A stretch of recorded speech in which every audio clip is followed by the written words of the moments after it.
Aye. Aye.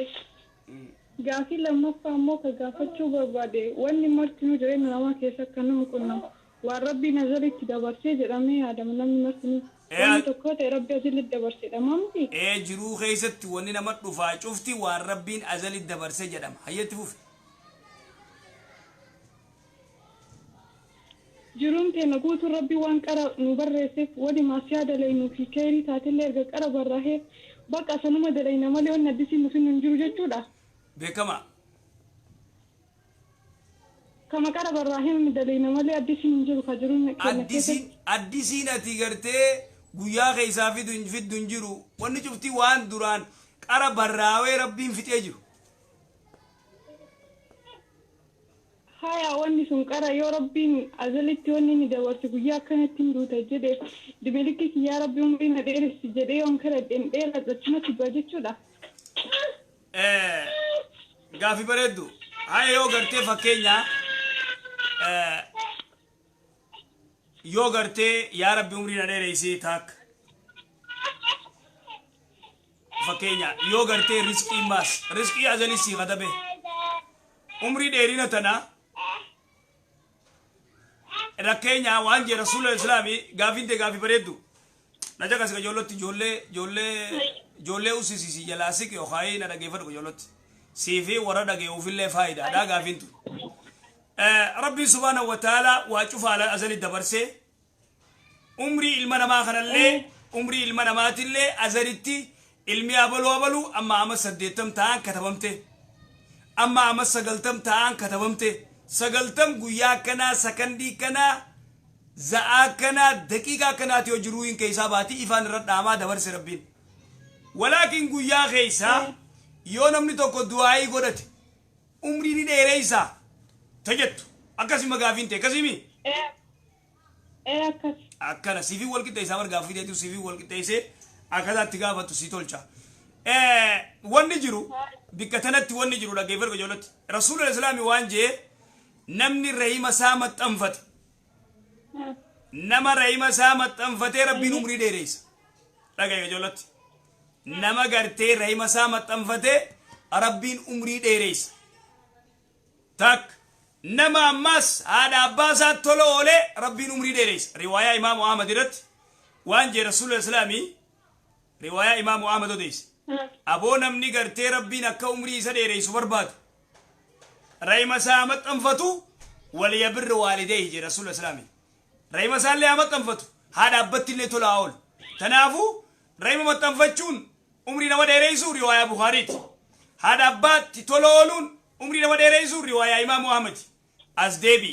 duuba gaa rabbiin hay azali dabarse sheekha umriin dheereysuun tamii yoo kayyattu taate gaafiin teetana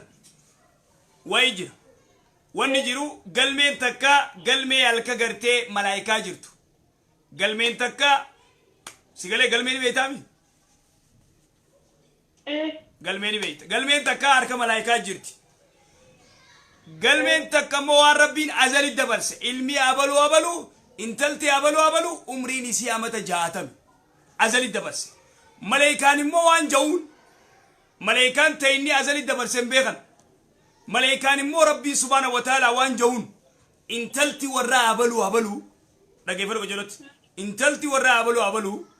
yoo isin rahima sii maxxanfatte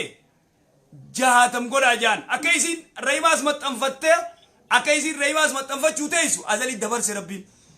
umrii isiitis 60 dabarse rahimallee ni maxxanfattis dabarse maal jaan malaikaadhaan yoo isin rahima sii maxxanfatte umrii isii ama 60 godhaa yoo isin rahima sii murtee 50 40 gaddeebisaa jaan fuudhee galmee itti kanne isin maal gootire rabbiin azali dabarseefi jira achittis 60 katabee isidha maal godha rabbiin umrii rahima sii ka maxxanfattu godha umriin isii waan rahima maxxanfatteef 60 taati galmee malaayikaa irratti galmee rabbiin immoo azali dabarsee irratti 60 ati azali takka rahima kee maxxanfattullee dabarsee jira ammoo si galte amma laa galee gaafi takkatti dabaladhu dabaladhu haya gaafi nan gaafachuu amma mootu ummani nabiyyallahi Muusaa nabiyyi isaanii ergaa manan booda ergaa Gibsi keessaa deeman baay'ee rakkisaanii turan. Ummata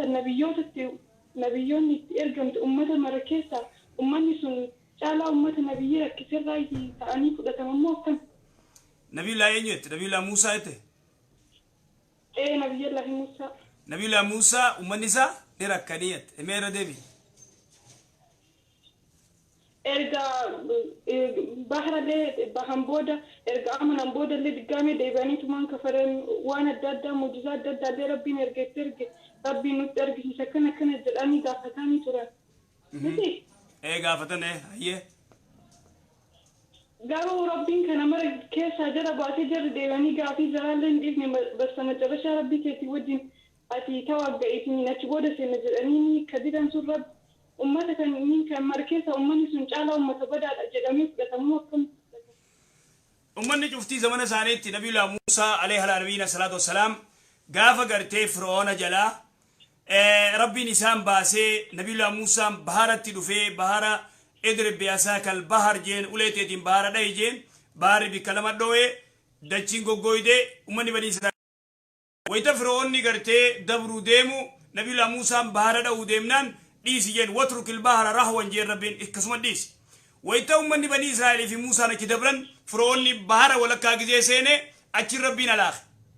ربي قرتي بني إسرائيل تيامن إنن أما موجين وري بني إسرائيل أشوم دبرة ما استوكو أشتوري أكمل مغافي تيجي أشو أشي دبرني أمة تلقو خسنا ما جبروا دفن يا موسى إجعل لنا آلهة كما لهم آلهة جانين يا موسى أكجركم سنة تلفدي كانت نتيلين سلام خان نطول جاني نكبرة سبوا جين جران ربي أم بغرتي فرعون هلاخه إسنا تبا سليفتني سلام كبروا ديمتني جين إيجاسيس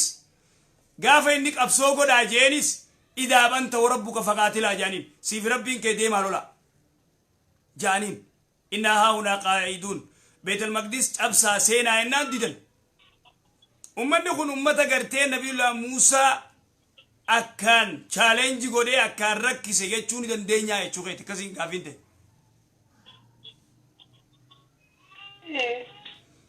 Rakkisan ambiyaan gartee akkaan rakkifamerraa ambiyaan cuftii rakkisan qawmii isaanii tokkoffaa Nabiyullah Nuh lamada Nabiyullah Ibrahim sadaffaa Nabiyullah Musa afraffaa Nabiyullah Isa shanaffaa Rasuul salawaatu rabbi salaamu alayhi ambiyaa akkaan rakkifamterraa أنبياء كانوا من نساني تنكرا نمني كان نبي الله نور ركف من جو أما تبص قالي في جنتم ومني خاف قول نبي الله إيه نبي الله نور رسول نبي الله إبراهيم مو كلا إراك خيزت سنمان جبرين عجيد النبي كلا يبدأ خيزت دربن أنبياء شفتي كمال يقرتي ومن نساني ركن ولو مرة قرتي دبين جبدو سيقالي نفكات